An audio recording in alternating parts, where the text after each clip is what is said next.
Salut, bienvenue dans les secrets du sexe, toujours accompagné du général Diarrhée, voix sexuelle le plus cool, le plus hop, le plus proche de vous.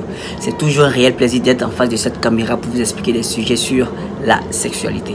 Alors aujourd'hui, nous allons parler de l'orgasme précoce chez la femme, ou soit l'éjaculation précoce chez la femme, bien sûr, en abrégé OPF, l'éjaculation précoce féminin. Ok, alors c'est bien de pouvoir parler de ce sujet là parce que c'est un sujet vraiment très inconnu, voilà, mais plusieurs personnes se posent la question: est-ce que les femmes ont une éjaculation précoce? Vous voyez, un peu comme chez les hommes, tout ça. Nous allons essayer d'éclaircir un peu l'idée des uns et des autres, voilà.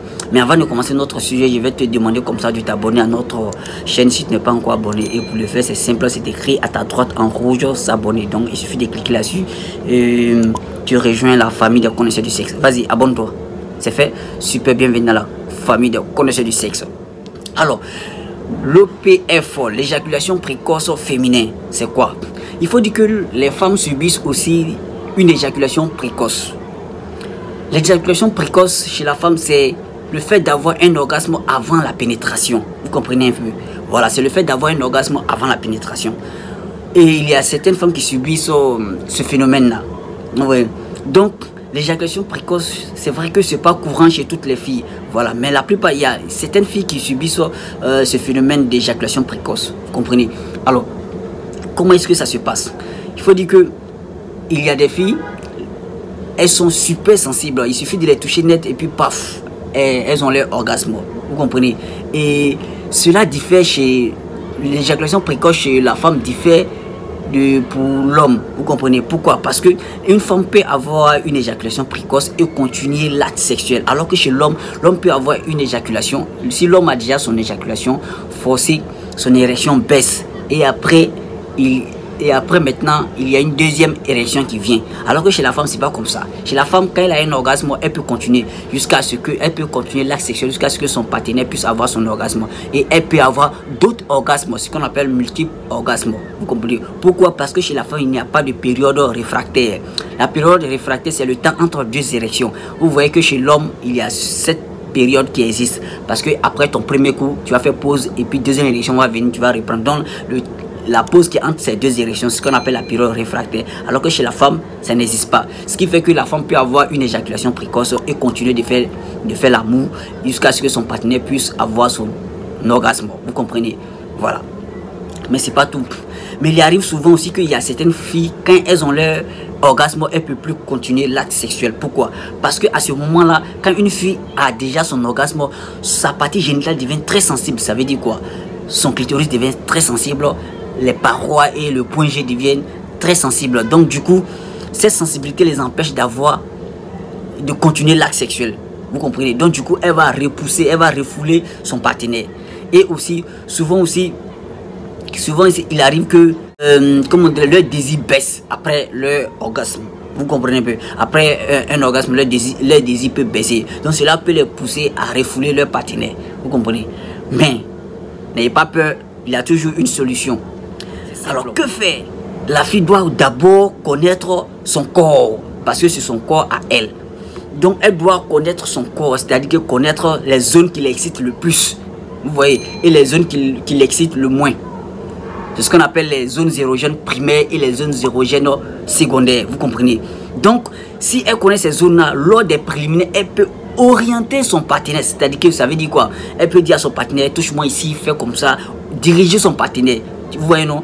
Pousser son partenaire à commencer les préliminaires à partir des zones moins érogènes, moins sensibles. Vous comprenez un peu?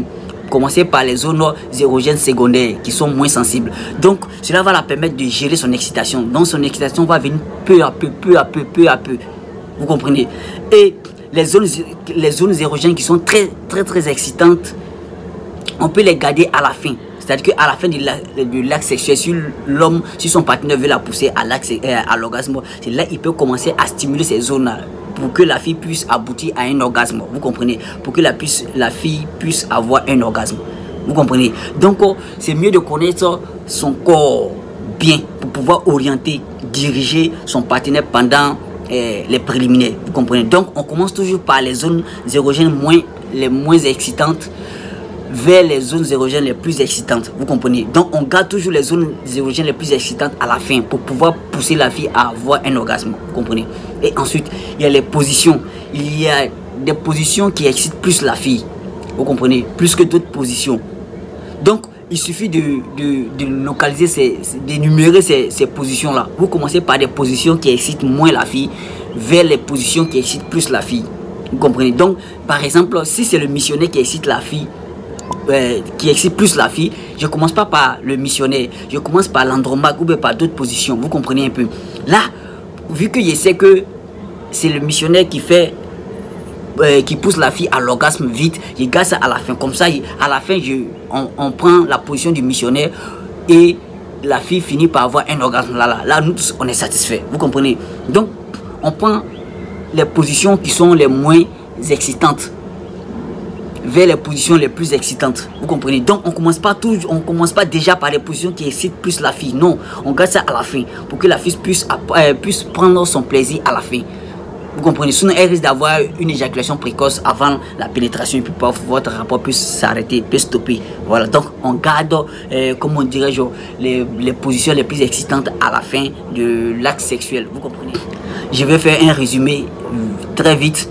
Alors, il faut dire que les filles ont une éjaculation précoce et pour cela, les filles peuvent avoir une éjaculation précoce et continuer l'acte, mais chez d'autres elles ne peuvent pas. Vous comprenez? Parce que à ce moment-là, les parties génitales deviennent très sensibles et aussi il y a leur envie sexuelle peut baisser, donc ça peut les pousser à repousser leur partenaire. Et aussi pour empêcher cela, pour empêcher l'éjaculation précoce chez la femme, elles peuvent connaître d'abord les zones érogènes les plus excitantes, plus vers les zones érogènes les moins excitantes. Donc pendant les préliminaires, elles vont pouvoir orienter leur partenaire des zones érogènes les moins excitantes vers les zones érogènes. J'étais ravi de faire cette vidéo. Si vous avez aimé, likez, partagez et abonnez-vous. Ciao, je vous aime.